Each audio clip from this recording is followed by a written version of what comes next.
Syria's Kurds have been the most effective fighting force against ISIL on the ground. With the help of the US-led coalition airstrikes, much of the northeast areas along the border with Turkey are now under their control. They have been fighting alongside some Arab groups and an Assyrian Christian group. That alliance has now been formalized. They call themselves the Democratic Forces of Syria. After the intervention of Russian the jet fighters and their strikes in Syria, so now the situation is changing very quickly. So this forces made up this kind of, we can say, unification on the ground.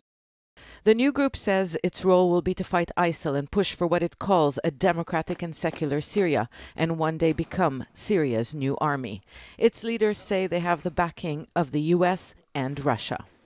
The announcement was made days after the US said it was abandoning plans to train some of the rebel forces and instead provide weapons to commanders who have already been vetted. The US has already worked with brigades who are part of the Democratic Forces of Syria.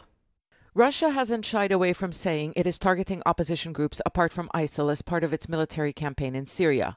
Among the groups coming under fire are conservative brigades like Ahrar al-Shem and al-Nusra Front, and they are not part of the new alliance and are not supported by the US. Now, Russia says it is ready to cooperate with the US-led coalition. We are interested in coordination between the coalition created by the United States and involving many countries of the Arab world, including Gulf countries and our servicemen working in Syria. This is not just about the elaboration of rules excluding unintended incidents, but also about coordination of joint actions.